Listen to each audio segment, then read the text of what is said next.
people, smart audiences, and I'm talking to the smart audiences. I'm not talking to the ones who don't understand, and they applaud that mediocrity. She is not an actress, and I will prove that again in this episode. They were waiting to see what their roles were going to be. As soon as they found out that Meghan was going to be the understudy, in my opinion, and so is Harry, then when she realized, no, that's not going to be the case. I'm not going to be shown the red carpet to walk on. I'm not going to be on the royal balcony with the rest of the royal family. I'm not going to be seated in the first seat where all the cameras are going to be on me. We don't care about such a ceremony that goes back so many years. You go, Harry, because we still have to keep the proximity. We still have to keep the link with the royals. We do not want to detach ourselves from the royals because in her soul and in her heart, she knows she doesn't have anything to stand on her own, by herself. Imagine if she were an amazing actress, as she thinks she is. Imagine if she would have that to own, to take ownership of. Already she got what she wanted halfway, when you really think about it. Buckingham Palace put out the announcement, the Duke of Sussex will be attending the coronation, the Duchess of Sussex and Princess Lilibet and Prince Archie will stay back in Montecito, California. They will not attend. Already, she has put herself in the circle of the A-listers in this case being the royal family. If you have merited something of essence that you have done, going back to A Doll's House with Jessica Chastain on Broadway, the most brilliant theatrical experience I have seen in a very long time. Jessica Chastain, who's had a career over 20 years, she comes for the curtain call.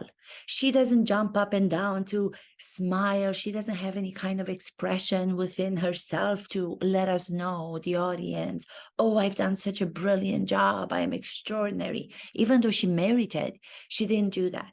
When the curtain call happened, she comes out being humble. She places her hand on her heart. She takes a very humble bow, raises her head, face remains, without any kind of, oh, I know I'm great. Look at me.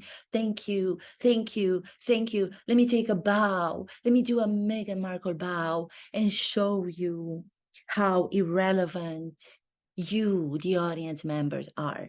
Meghan Markle, Prince Harry don't know that because they have not trained to do anything. And if you really believe in those choices that you make as an actor, the consequences, then you have to take responsibility for, and you have to not retract from them the same way that Meghan and Harry are doing right now. Of course, she's not going to show up. She cannot take that.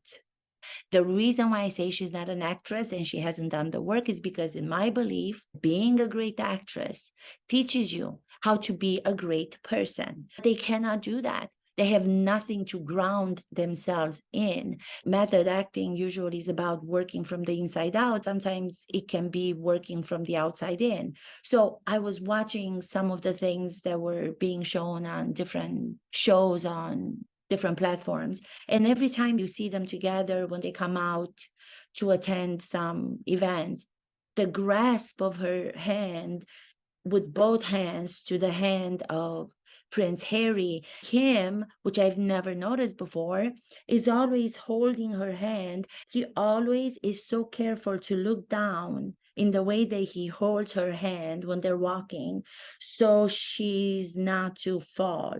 She's not grounded even physically on her feet. I think Prince Harry has been already trained, having done it for such a long time with her. He is so attentive to the way that he grabs her hand and he walks her down the steps, or he walks her on a straight path. He's always looking at her feet because her feet are always bouncing. She's never grounded on her feet. Her feet are always shaking. shaky ground. That's what most of the actors, most of us do when we get up on stage and we're not sure of our greatness, of our potential. Jessica Chastain does so beautifully for such a long time. I'm sure she had to overcome inner obstacles, mental obstacles, inner fears of thinking, am I good enough to be standing here without any kind of movement, without any support from another person, from another character to hold my hand? But she went through it. She took that challenge, because as a great actress, you have to take on that challenge and you have to deal with it. You have to try to overcome it, because in the end, after doing it, you will have found that strength inside of you. Every time you get up and put yourself in a situation that is difficult. So she's not taking that route to go to the coronation, even though she's probably pulling her hair out, in my opinion. She knows she's missing the opportunity of a lifetime. I mean, just think about it. Just a few years ago, she was just a struggling B-lister.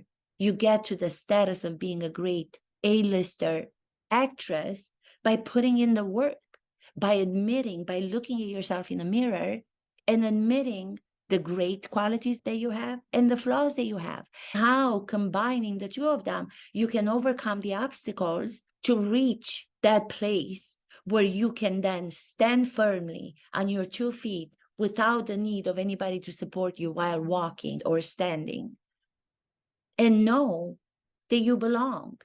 She knows she doesn't belong to this great traditional family, the royal family. She knows that, but she is not admitting that to herself. She doesn't have to admit it to the whole world. If she were to admit it to herself, she would not have had a problem to assume the role that she is in, which is already such a huge honor. She's putting that down. She got so much. She should be so proud of herself. This should be something that's so positive in her life. She should embrace it. She should be thankful. She should be kind to now say, let me say yes to the invitation of the coronation. Let me go as a strong, independent human being that I want people to think that I am, and deal with what's going to happen when I'm going to show my face in front of the public, in front of the audiences. She will then have gotten so much more respect from everybody, because she did take that scary journey to see what it's like to have the response of the population and to be received in whatever way she's going to be received there, because she stands with what she has told us their story to be, her story to be.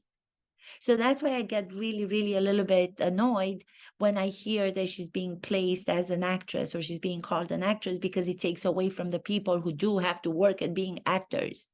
They must work the same as any other profession. You can't say to a surgeon who comes into an operating room and you see him coming with the tools from home, from his kitchen, getting ready to operate. Oh, go ahead, Mr. Doctor. Go ahead, doctor. Let's do the surgery. No, the nurses are going to say, what are you doing? What is going on? You need to use the surgical tools. Well, I haven't really learned them. I'm a doctor, so I'm just going to use whatever tools I want to use for my kitchen. I work better with my tools from my kitchen.